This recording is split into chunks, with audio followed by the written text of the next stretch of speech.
They put a carbon fiber plate in the midsole of the Hoka Bondi, and they're calling it the Bondi X. Who's this shoe for? How does it perform? We'll tell you right after this.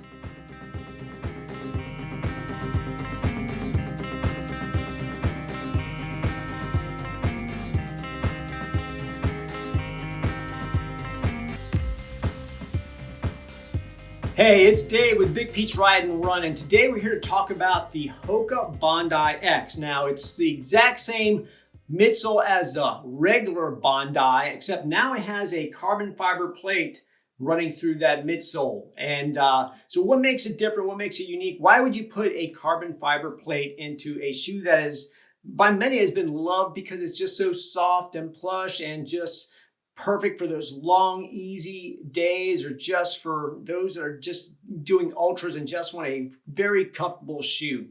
So overall, I've run a little over 100 miles in this shoe. We've had other reviewers that have also put quite a bit of miles on it, and they gave us their feedback as well. So here's a summary. Let's talk about the fit.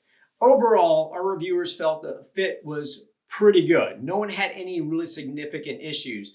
For myself, I found it to be true to size. I am a size 10. This is a size 10. The only issue I had was on a particular day, I wore a thicker sock. I typically wear a thin to a medium weight sock, and on this one day, I wore a thicker sock. And I felt a little bit of pressure right here on the toes, just on the front. I think the thickness of the sock just increase the volume inside the shoe, and that pressure on the top here, I just felt a little bit of that pressure. Not a huge amount of discomfort, not a black toenail, nothing like that. So if you're trying on these shoes, make sure that you're using the socks that you normally would run in. That is something we always recommend because it's going to make a difference how that shoe not only feels, but also how it fits. So overall, like I said, fit, no one had any significant issues. The toe box seems to be pretty roomy. I had no issues. I know I have in the past have mentioned that my toes tend to splay out at that point of impact, and I typically am pushing out those sides of that toe box area. So far, nothing that indicates that my feet are pushing up against this. So overall, I'd say that's pretty good. Around the midfoot does seem to wrap and hold that midfoot pretty well and feels nice and snug and secure. I do tend to lace my shoes, as you can kind of see here. They tend to be a little bit wider and looser down at the bottom, and then as it moves up the laces towards the ankle, I do tend to lace them a little bit tighter just to make that midfoot a little bit more secure, and then also to secure that heel collar a bit. Now, one of the things that a few of our reviewers brought up was the tongue. So as you can see through here, it looks like the tongue has disappeared or there's no tongue. There actually is a tongue. It's just kind of hidden there. It does have, and I'll pull it up here, it does have like this notch inside the tongue instead of where most tongues tend to be straight across. This has this notch through here, and whether it was designed to wrap around the ankle a little bit better or reduce weight, whatever the reason is, some individuals found that the laces, when lacing across here, tended to hit the top of that ankle and maybe cause a little bit of discomfort. Now, I didn't have that issue, whether it's the shape of my ankles or whatever it is, or even the socks that I was wearing, because I typically wear kind of a low-cut sock, but not a no-show sock. So I typically have a little bit, probably about an inch, inch and a half, or half an inch to an inch of height in that sock from the base of that ankle upwards, to where anything, there's no contact with my skin on that base of that ankle. With some people, if they're wearing no show socks, or let's say if you're a triathlete and going no socks, then it's quite possible that those laces may rub across the top. And if you're one of those individuals that maybe has a narrower heel and you want to kind of secure that heel collar a little bit, then you use these additional holes here to do that runner's knot. And those laces then would definitely come up a bit higher, and that could definitely cause a little bit of that noticeable feeling of the laces coming across. Whether it's anything really truly causes a lot of discomfort, I don't know, but like I said, most of the reviewers that we had did bring that up. So that's overall as far as the fit. As far as the construction, the upper is a one-piece design, using heat welded type of material to provide some additional reinforcement. But as an engineered mesh, breathes really well. But at the same time, we've been running, at this point, it's in the winter, running anywhere from 30 to 40, maybe even 50 degrees. So no real chance of it getting really hot. But it does seem like it's a very breathable shoe. I wouldn't expect that in the summer it would be, too hot. But overall, it feels pretty good. I like the little hoop in the back to make sliding on that shoe and securing it into the heel a little bit easier, especially if you're, like I said, if you're a triathlete. As far as the midsole, as I mentioned, it is the exact same midsole that is used in the regular Bondi.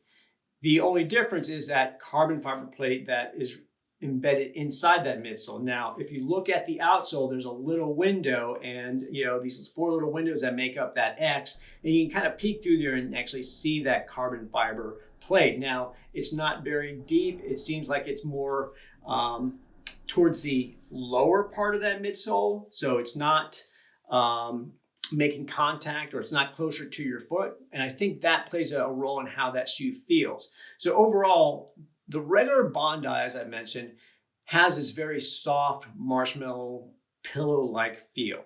And for me, it's a shoe that if I was doing a very long run, or I was recovering from a very long run, it would be a shoe that I would wear either casually or run in, because it does reduce that impact. It just makes it feel more comfortable while you're running.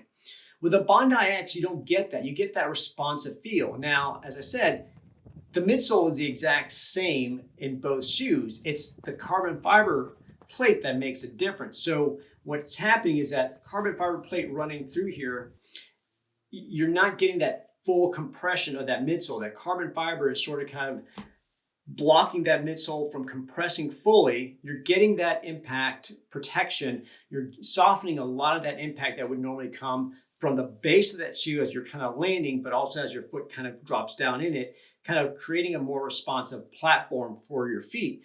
What it does then is that it creates the sensation that it's a much faster shoe. Now, I have run in the Bondi, and I've always felt like it's, if I'm running a 9-minute pace, it feels like it's a 10-minute pace. If I'm running an 8-minute pace, it feels like a 9-minute pace. So there's always about a minute, difference in the way it feels, even though when I check it against my watch and GPS, I'm actually running exactly what the watch says, but the feeling is different. With the Bondi X, whatever pace I'm pushing, I feel like that's the pace that I'm pushing. So it's I'm getting that feedback from the road. So if I wanted to push the pace, I feel like I'm pushing the pace. I'm feeling that exertion. But at the same time, I'm getting that additional protection that I wouldn't get maybe in a different shoe, in a shoe that is maybe lower to the ground. So I've run 6 to 13 miles in the shoe, and at the end of those 13 miles, I don't feel quite as fatigued as I would be if I ran in another shoe that was maybe a regular trainer, that wasn't a max cushion shoe. And like I said, this is a max cushion shoe. So overall, it feels pretty good. It does have that metal rocker design that all Hoka shoes have. It does have that extended heel that is sort of kind of becoming, the trend, and is being added to more and more shoes. For me, it does impact the way that I run. It didn't change the way that I foot strike. I tend to land more midfoot to forefoot. So for me, that foot strike kind of lands here and rolls off. For those that land in the heel, it does provide a little bit more cushion, a little bit more protection, and then it sort of transitions to the toes a little bit smoother. So overall, pretty good. As far as, for who is this shoe for? I mean, I think it could be good for just about anyone. For me, it's part of my rotation of daily trainers. And whereas the regular Bondi, it would be only for those long runs. Anything exceeding 10 or more miles is probably what I would choose that for, or as a recovery day shoe after a hard workout. For this, I could put this on my daily rotation and go out and push the pace, do a tempo type workout, do nice and easy. So I don't feel like it's specializes in anything specific like the regular Bondi does, or let's say a regular carbon plated shoe would. So it's a good all-around shoe, but I would say for those individuals that are looking for that really soft, plush, marshmallowy feel shoe, then you've got the regular Bondi. For those that want that max cushion, and the protection, the additional protection, comfort from reducing that impact without the plushness, but getting that responsive feet and getting that really great feedback from the road, then the Bondi X is probably a good option for you. Also mentioned that the outsole is holding up pretty well. I mean, I've got I think 107, 108 miles on this shoe. I'm only seeing a little bit of wear on the outer part here on the lateral side near the forefoot. It's typically where I land, so it's the first place where I make contact with the ground, so that's typically where I'm going to wear out that shoe quicker. The rest of the shoe is doing pretty well for those days that I'm running a little bit kind of tired, landing more towards the heel. I'm seeing some abrasion back here. Overall, it's holding up really well. I've taken the Hoka Clifton up to about 600 miles and have worn the carbon rubber straight through, and it's held up really well. The cushioning's holding up pretty well. So I'd expect this shoe to probably go 600 miles. Now granted, it's a $200 shoe, but if you can take it to 600 miles, you're really getting a lot of bang for your buck. And with that carbon fiber plate, it could be that all-around daily training shoe, and it could also be that race day shoe for those of you that don't want to invest in multiple shoes. Because if you get a daily trainer and you get a race day shoe, you're upwards of probably $250, $260 potentially. So one shoe at $200 that can do it all might be something worth considering. So what do you think? Is this a shoe that you would try out? Would you prefer something more just like the Bondi, something that's truly soft and cushioned, or would you rather go with something a little bit more responsive? Let us know in the comments below. Go ahead and like this video. I would really appreciate it, and subscribe as well. And check back with us. We've got more videos coming your way. And remember, may your best models be those covered on foot. Plate. It's what makes up the Hoka that many have loved and have I don't even know what I'm saying.